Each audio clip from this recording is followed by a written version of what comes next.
Good morning to all of you. Our today's topic is AC generator. Okay, so AC generator, what is the use of the AC generator? It generates alternating current or the AC current. Okay, now we will see the construction of the AC generator.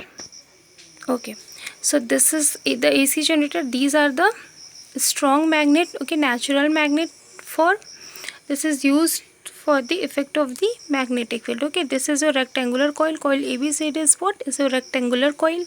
Okay, here a galvanometer is connected here. Okay, and these are the split rings. Okay, in electric motor we will use slip rings, but here we will use split rings. Okay, and these are the carbon brushes. P and Q is what? The carbon, metallic carbon brushes. Okay, so this is the galvanometer. Okay, so when current will generate due to the effect of the magnetic field of these field magnets, then when current will be generated, then what you will see? Then you will see some deflection in this galvanometer. Okay, now see what is the working of the AC generator. Okay, so this is the working of the AC generator.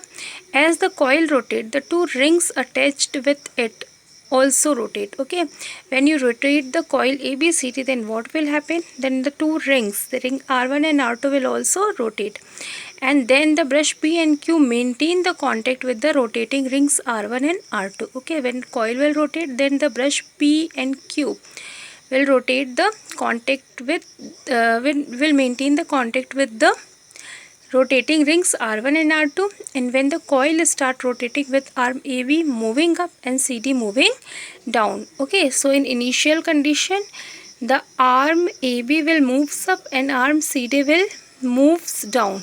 So here in initial condition the arm AB will moves up and the arm CD will moves down. Okay, when we see the working, then what is the first point of the working? As the coil will rotate, as this coil ABCD will rotate, then what will happen? That then the two rings attached to it also rotate. Okay, these are the two rings which is attached to this. Okay, and this is also in the rotating condition. Next, the brushes P and Q maintain the contact with the rotating ring. This brush P and Q will maintain the contact with the rotating ring, and when the coil start rotating with arm AB moving up and CD moving down. So in initial condition when the coil will start rotating, then what will happen? Then the arm AB moving up and the CD moving down. Okay, so according to the Fleming's right hand rule. So see, this is the Fleming's right hand rule. If you put your right hand like this, then this forefinger will represent the direction of the magnetic field. This thumb will represent the movement of a conductor, and this middle finger will represent the induced current in a conductor, direction of the induced current in a conductor. And if you change the direction of the magnetic field, then the direction of the induced current will change here. Okay, so when we see the working, so according to the Fleming's right hand rule, current is induced in these arm in the direction of ABCD. What is the direction of the induced current? ABCD. Okay, after half rotation, arm CD moves up and AB moves down. When the half rotation will completed, then what will happen? Then the arm CD moves up, this arm will moves up and this arm will moves down. Okay, so as a result the direction of the current in each segment changes, giving rise to the net induced current in the direction DCBA. Okay, so finally in the second situation, what is the direction of the current? DCBA. Okay, in the first situation the direction of the current is ABCD. Okay, and in the second situation the direction of the current is reversed now. Okay, so thus after every half rotation the polarity of the current in the respective arm changes. Okay, and thereby it generating an alternating current.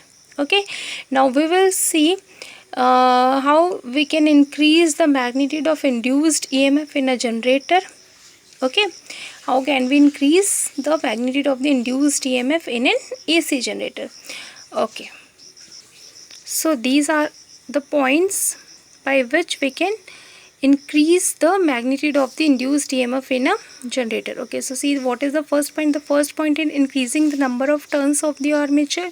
Next is increasing the area of the armature. Next is increasing the speed of the rotation of the armature, and next is increasing the strength of the magnetic field. Okay, so if you increase the number of turns of the coil, or if you increase the area of the coil, if you take a big coil, okay, and if you increase the speed of the rotation of the coil, or if you increase the strength of the magnetic field, if you use strong magnet here, then what will happen? Then the magnitude of the induced EMF in a generator can be increased. Okay, so our next topic will be DC generator. Okay, and we will see that topic in our next video. Thank you so much.